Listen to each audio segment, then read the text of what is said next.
cool. So it's not just the United States that needs more education on China. Definitely not. I think it's the world over. Yes. So since arriving, give me a couple of the things that have surprised you the most.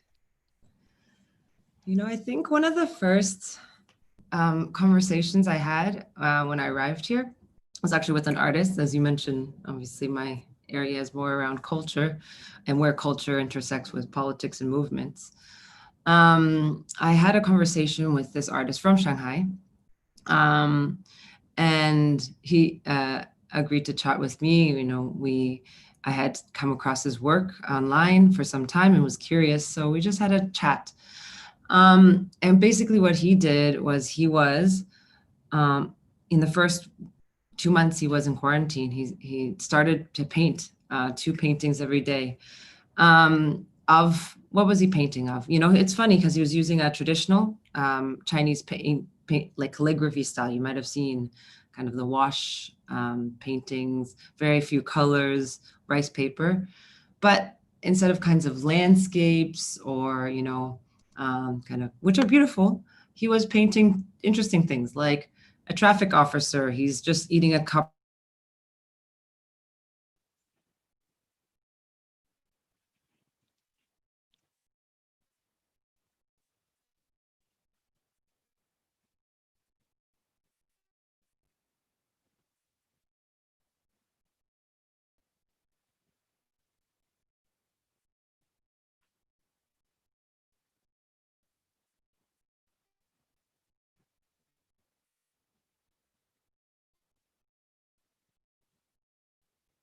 Hmm.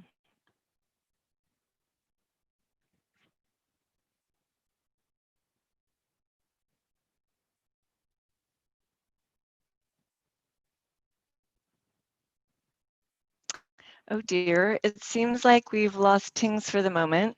I want to show you a little bit of her art while she finds her way back on the internet. She says, she's told you about her art and her work for Tricontinental.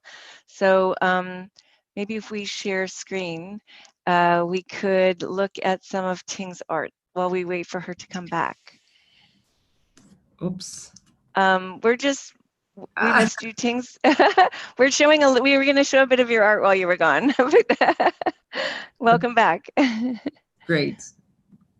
Here, let me see if I get my screen back normal. Okay, perfect. Well, the good thing is whenever there are visuals, it always can fill space. Yes, And there we go. sorry about that. Where was I? Where did I cut off? You were saying that he started to paint like a policeman with something in his hand, or Yeah. So I mean, the portraits he was painting was about the real lives of people responding and coming together on the coronavirus and the responses. So he was using this very traditional style, and he was painting exactly kinds of, delivery workers. We're talking about workers in factories sewing the PPE, protective equipment, security guards taking a little nap because, they've been working overtime. And so these kinds of portraits, I think, and also the experience of moving here during this time definitely showed a vision. It's very clear. You do not see in the Western media, and you do not see pretty much ever in a portrayal of China and how the story was being told during the crisis, during the height of the crisis, and even afterwards. I was just doing a little test right now. I was just trying to Google what you see when you see China. The kinds of images that usually kind of come up are kind of, big industrial infrastructure scale projects or people in masses, or you're talking about state leaders. But very rarely do you get these kinds of portraits about, remembering that Chinese people are actually just human beings. And there's a lot of them. It's not 1.4 billion people, but those portraits and stories are never told.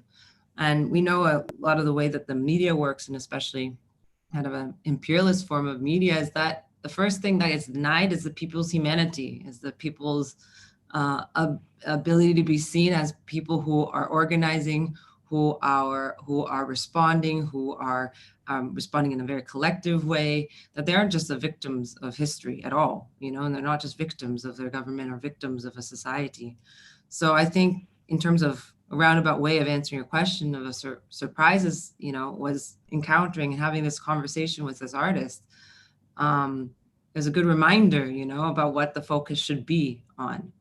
And he actually, said a few things. I was asking him as well, as the world at that point was entering into their moment of crisis, what is also the role of cultural workers and artists? And one of the things he was saying, well, we can reflect the situation also positively, to bring unity, to share the experiences of people as they are living them.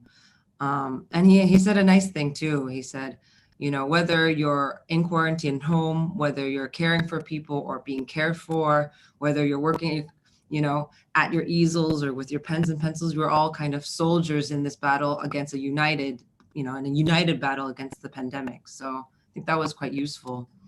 And for anyone who's interested, also his paintings were featured in a 3-part research series publications from Tricontinental. Actually, I have it here. It was cool. So his paintings were yes. online. You'll see some of them if you want to check it out on Tricontinental's website, and some of his words are there as well. And that's the issue that you did about the lies around coronavirus, correct? Yeah, so the Tricontinental team put together, it was very clear during the early moments about what, that the reports about what was happening, the responses with, to the coronavirus was inadequate, let's say, by Western media. Not only was there a lot of kind of xenophobia, not only against Chinese people in the state, but there was also just a lot of things we didn't know about how the response was from the level of the neighborhood committees to the level of the state, how resources were deployed, how the China was able to break the chain of infection in a relatively quick way. So this was a publication that came out to address some of these issues, to bring to broader audiences what we couldn't be seeing elsewhere. So what's it like in your neighborhood? Just maybe a little bit about how is this neighborhood different than your neighborhood in São Paulo, for example? I think it's one of the things I'll say. I had the privilege, and through the kind of political work I've been doing, to live in various places, get to know various places. And in terms of one of the things that also surprised me, I would say, and also relates to kind of the neighborhood, I guess, is that, I never felt like I could, right now it's midnight, I could just walk outside. I could go and pick up some things at the corner store as a woman and walk there. And that's something I think even my body had forgotten it could do, and this is in many parts of the world. There are some things, I think, for me as a woman, definitely there are moments I was quite surprised of security walking around on the streets. I think that would be one thing. The neighborhood itself is kind of a 90s style popular public housing, very comfortable, lots of trees, modest, but has here it's a pretty impressive the amount of time they spend on landscaping. And you'll see like overpasses, like huge overpasses, and they'll have little containers with like plants on them, like on the highways. It's really quite something. Yeah, the care for nature is profound. And even the care for ancient nature. Some of the places that you go where they, you think about a museum and they're showing art, but if you go there in China, it's the whole thing is cared for. All pieces of the container are important, which is something I hadn't ever experienced. Yeah, I had the experience in Beijing recently to go to the Red Brick Art Museum. It was my first time there. And it's exactly that. It almost feels like the art you see inside, which is a very contemporary art museum. It was reflections on kind of, they call it state of exception, and different artists responding to that. But on the outside, it is basically just a magical gardens. So both inside, outside, exactly what you're talking about. Very, very embodied experiences, let's say, of art. So let's talk about Dong Feng. I mean, here you are, you have a desire to raise up some stories that the world is not seeing. Tell us some of the surprises in searching and maybe some of the gems you have to leave on the cutting room floor. Yeah. I mean, I think, yeah, so Dong Feng, it's a pretty simple concept of how we approached coming up with this weekly digest of news sources from China or on China, mostly from China. I mean, you asked me what was surprising. One of them was talking about the experience of pandemic and the responses and the kind of how much this society still remains a very collective one in its, a treatment of its people and its responses to crisis. So that's one thing. The other thing is definitely a really big shock of how poor our knowledge is for those coming outside of China to China about just basically anything. And so we started reading a lot. And I like the campaign title, that you have, which is China is not the enemy, because it seems like a simple phrase to say, but then it feels necessary to say that, it feels necessary in this moment to say that, because we have very little news that brings that voices that are actually from China to the world. So we take 15 stories, we take dozens of stories in a team, and we read them, we share them, we kind of, do pitches about them. And then we choose 15 every week, where we do little short summaries and do links. So they have different themes. So geopolitics, obviously, can't be avoiding geopolitics in this moment. That's a key theme of our day. To national politics issues, so national issues, there's economy, and also issues like you brought up, environment, agriculture, big questions that we have, and health. Then the debates around science and technology, and then another aspect, which is people's life and culture, which I already talked a little bit about. A big part of, you'll see if you read the digest at the end, at the last section of every digest is always trying to bring some of this cultural element, bring some of these more real life people's stories. Put the links in the chat. Tricontinental and then we also have, actually this week we just launched a weekly video that's also trying to bring more of these visual elements to highlight the stories, and photos. And all these things brings a little richer discussion to the point of the digest. But in terms of gems, it's like quite hard. We learned so many things in this process. I think one of the things, for instance, I think you're also your listeners or viewers and members of CODEPINK are interested in stories about women. We try to bring some of those too from historical figures that we're learning about. There's a comrade who passed away. Her name is Wang Dinggo, who was part of the Long March. It was in 1934 where the Communist Party and thousands and thousands of soldiers had to flee persecution, and they walked for 1 year across thousands and thousands of kilometers. And it was a story, she just passed away. So she was recounting the story of how she was part of the theatrical group. Doing this kinds of journeys and being in the army meant you had to really employ culture in a necessary way. How to keep the morale up, how to entertain people on, like, you're crossing mountains filled with snow and valleys, and many people didn't make it, and many people couldn't stand the hardship. It was amazing because we learned about her because she had actually been sold to her husband when she was 15 years old, and she escaped. She ran away when she was 20 to join the party, and lifelong committed member until she died. I think she was 104 years old.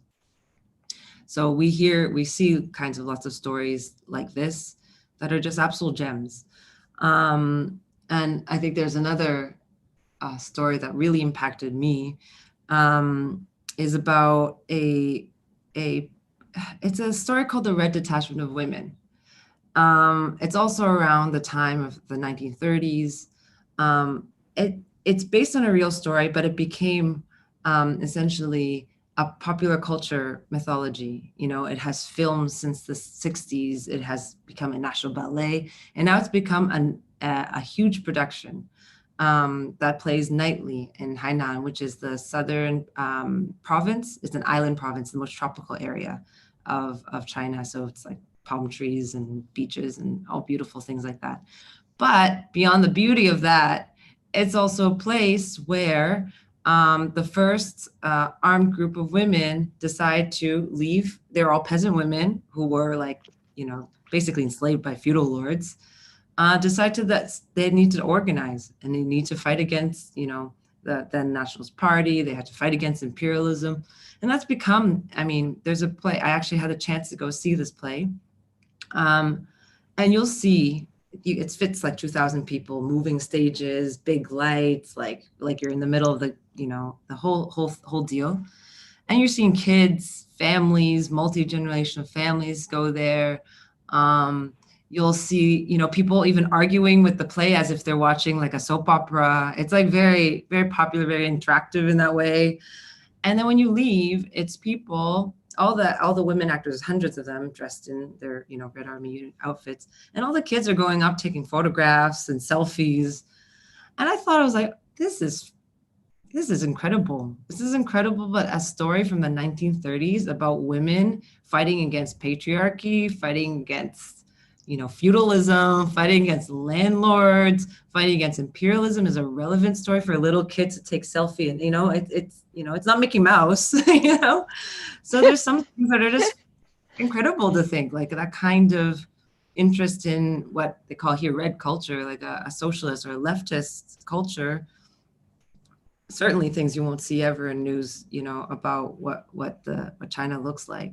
But I think, I mean, I've been talking more about the kind of cultural, the historical cultural aspects, but just to point out how also culture has evolved and stayed relevant with people. You know, there's a story maybe from the 30s, but they've kind of reinvented in a way that's very much of 2020. That speaks to the young people of 2020. That I think is pretty incredible. And that's not even to speak Well, of. I think what's interesting about that is that the government is willing to have a piece of theater that's about an uprising. You know, as a group of, you know, revolutionary women, it's not what people want the story to be told about. They Yeah. don't want to know. They don't want to know about that. That's super interesting. You know, one of the things that I noticed, a couple of the feedbacks that I've gotten on Dongfeng was, I remember one issue, the cover photo was a trans newscaster on one of the biggest broadcasting companies. And some of the people around me were just like, trans exist in China. Like that was the shocker of that. That's how silly everybody's view. I remember when I was taking photos of wedding parties and there were lesbian couples and people just didn't believe me that that existed in China. So even just the basic, you know, I think there was an article recently about a sex change at a work and how the guy won a case. And you know that the struggles go on in China as they go on around the world, and it's not what people think about China. And I think one of the other things, even someone who runs a, you know, pretty radical think tank was just like blown away by the fact that so many Chinese people, I think it's over 90%, understand the dangers of climate change and are pushing their governments, their local governments, to do more.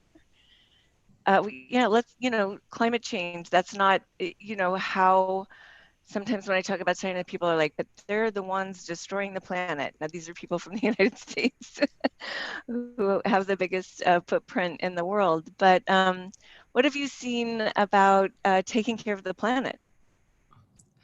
I think with the environment question, which I mentioned, like it's something that we came with a lot of curiosity. I mean, we have one section that's on agriculture and environment. We put them together, and because they're pretty inseparable. You know, we started this conversation when you made a joke about Monsanto. You know, this, we know critically the survival of the plant and survival of the people are, you know, completely interconnected. There's a few things we've been quite surprised. I think that the government here is really aware that there are environmental issues, you know, and the kinds of, you know, the biggest issues people face right now are things from air quality to food security to food safety to, you know, and all those things. And so we've been kind of following the stories of how that's been responded to. One of the surprises, for instance, this that came out, I think last issue or 2 issues ago, uh, was that, well, I'll just give a little context. China has 1.4 billion people. It's, to give it context, it's 20% of the world's population, but it only has 8% of the arable land, so the farmable land. That is mathematically, it's a question. You know, it's a lot of, to feed people has always historically been one of the greatest challenges of this country. So it requires a lot of growth in other places. But in the middle of all this, it's a, you know, it's a food insecure time, let's say. 2 weeks ago, there was, we launched a story about COFCO, which is one of the state-owned, one of the biggest food and agriculture companies, that they've announced that they're going to start, for instance, tracking where the soybean comes from, because soy consumption and a lot of soy production in a lot of the world actually gets exported to China. That's not news to anyone. But they're actually starting to track it with the end of saying, oh, we're going to stop buying from any place that is illegal deforesting areas. So they've highlighted specifically places like the Amazon and, you know, other protected areas in Brazil. I mean, this is not a small statement for being the largest soy importer of the world of doing this. And why is that also important? Because there's a lot of questions about, you know, securing enough grain to feed the people, you know, securing enough soy, securing for the animals and all that. This last week, we also put out a story about food grains. So that's as rice and wheat and all those things. Even though there's great production here, despite the big floods, you might have seen some stories about, you know, historic floods here that, you know, was devastating for a lot of the crops. There's big fear about food shortage, and also with the heightened, you know, kind of tensions with the U.S., there's a real threat of, you know, a food war even. But just a few days ago, Xi Jinping came out with a new campaign, a big campaign about food waste, basically reprimanding and saying to the whole country, listen, you know, everyone's arrived at a level of consumption that we've never seen before, but this food waste is not acceptable. You know, we're talking about, on average, it's 11% of food being wasted per person. You go out to restaurants and meals. This is food to feed millions and millions of people if from the waste. So what I thought was really interesting is you used the main kind of slogan or saying, which in fact my mom drilled into my head since I was a kid, like really drilled, which is that every grain of rice is a sweat of a farmer. So I have like both Mao and Xi Jinping's voice in my head now. So reminding me. But I mean, even in a few days, the amount of campaigns, what does it look like from social media platforms? How are they responding to it? How does it, you know, how does it actually get played out? Is pretty decisive. It's something that people will respond to and are hearing. It makes a difference. So those are a couple surprises about, you know, about the environment and food issues. And what about just recycling? Tell me about your own personal recycling. Yeah. Oh my goodness. Recycling here. And my partner is Brazilian, and there's less recycling in São Paulo where we lived. And here now it's like, you know, it's a real strong duty, you know.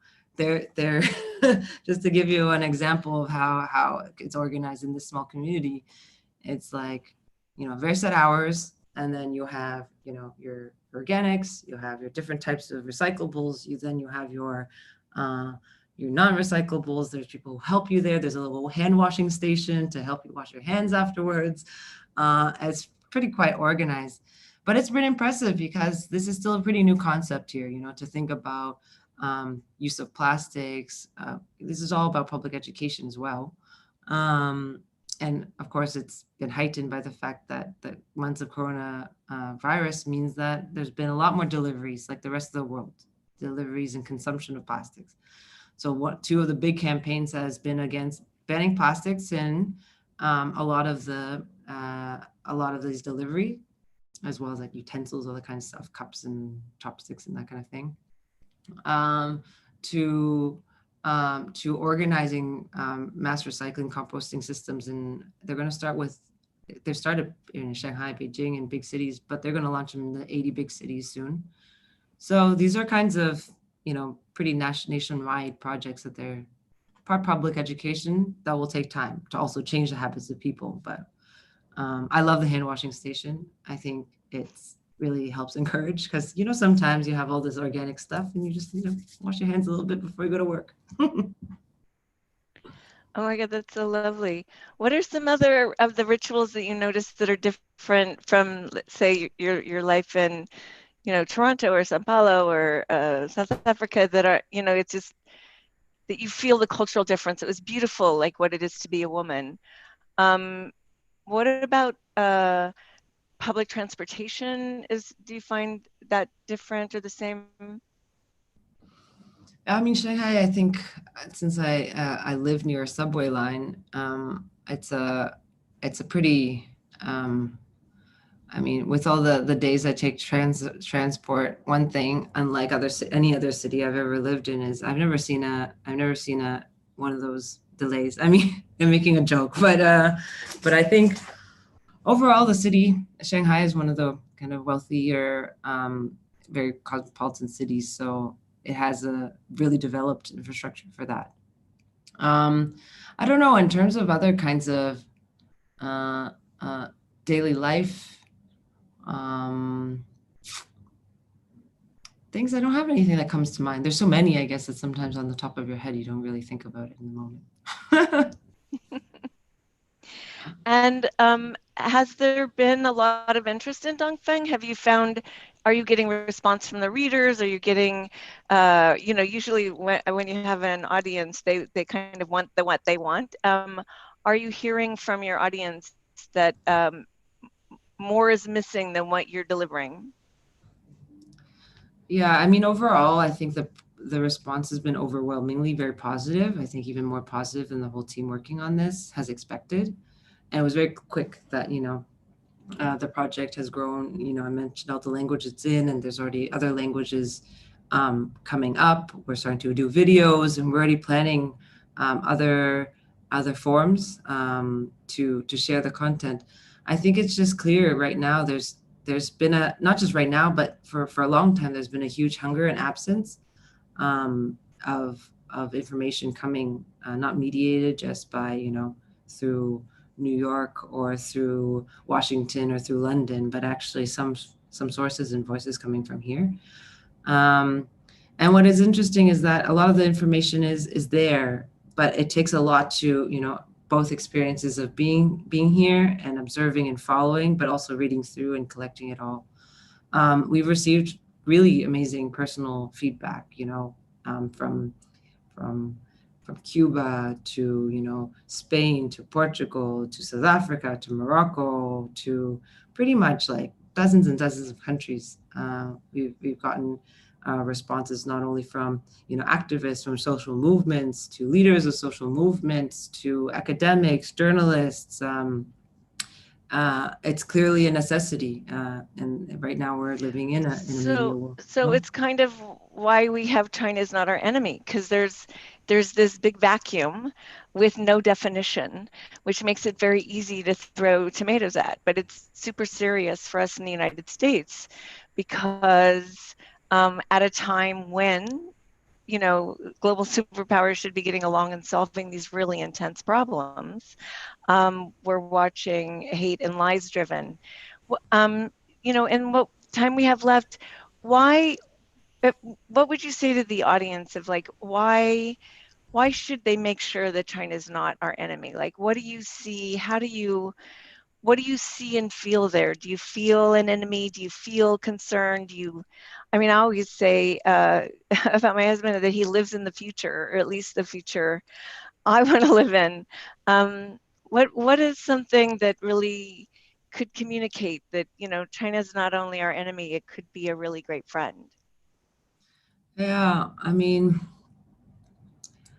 think that the yeah, I like what you said in terms of living in the future. I definitely feel like I've been transported into the future. Um, I think I'll use an example. Like this week, one of the stories was that among the many different groupings that have been put onto this foreign mission list by the U.S., now they've added Confucius Institutes, which is, a grouping of educational institutes, culture sharing institutes, where people get to learn across universities, campuses, and school campuses how to uh, exchange with another culture. That's essential. It seems very clear if that is kind of put on a list of our enemies, there's something really misguided about how we can foster a kind of human understanding about a different people. If learning about calligraphy or the poetry or history of another society, let alone its people's daily life experiences, realities, concerns, their aspirations, what they think about, is denied, then that's pretty tragedy. And I feel like we should feel angry about that. We should feel like we're being denied a possibility to engage. And certainly, from the experiences that we've had here, coming here at this time, there's so much learning to be done from here.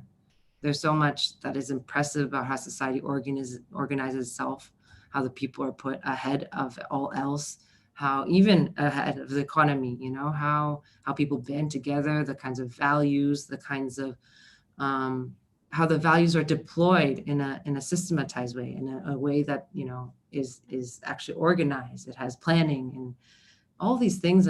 We're seeing just basically this mass of people who are impoverished, who are generally Black and brown, who are in many of the places of the world, in the capitalist world that has all this abundance, being thrown to the side right now. If there's something that we want to learn, of course, we have to be on the side of the people. So that's all to say. It's a loss for every one of us if we don't get to learn more about what has happened here, exchange more, and we hope we can, as Dong Feng Collective, be a bit more of that bridge, provide a little more information, learn, hear, get feedback about what are the kind of burning questions, and try to fulfill some of that, because that bridging is more necessary than ever. Oh my God, what a beautiful way to end, because it's really, you are a peacemaker there. What you're creating with Dong Feng Collective is the path to peace. So super grateful. I wanted to just, when we say that someone's an artist, we have an opportunity to show a little bit of your art. And I just wanted to share the screen and show some of your Tricontinental covers and let everyone know that they can follow you on Instagram at Tings Chak, and also that we've put in the chat, where you can subscribe to Dong Feng Collective and also the Tricontinental. And there's the issue that she showed you the photographs out of is a great way to get smarter about China and COVID. And I just, last night there was a big party in Wuhan, and it was trending in the United States. It was a pool party. And when we talk about the future, it was there where, Americans were looking at it kind of in crazy envy of just huddled all together, dancing and at a pool party. And someone from China said, this is what happens when central government acts decisively to crush COVID. The whole city locks down, a hospital is built in 7 days, 11 million tested, and 3 months later we live in normal. And I think that was a hard tweet to read when we're at the most deaths a day here, and in so many places around the world. So thank you, Tings. Thanks for joining us. You're amazing. Thanks for all the beauty you bring into the world and all the connection. Thank you. Take good care.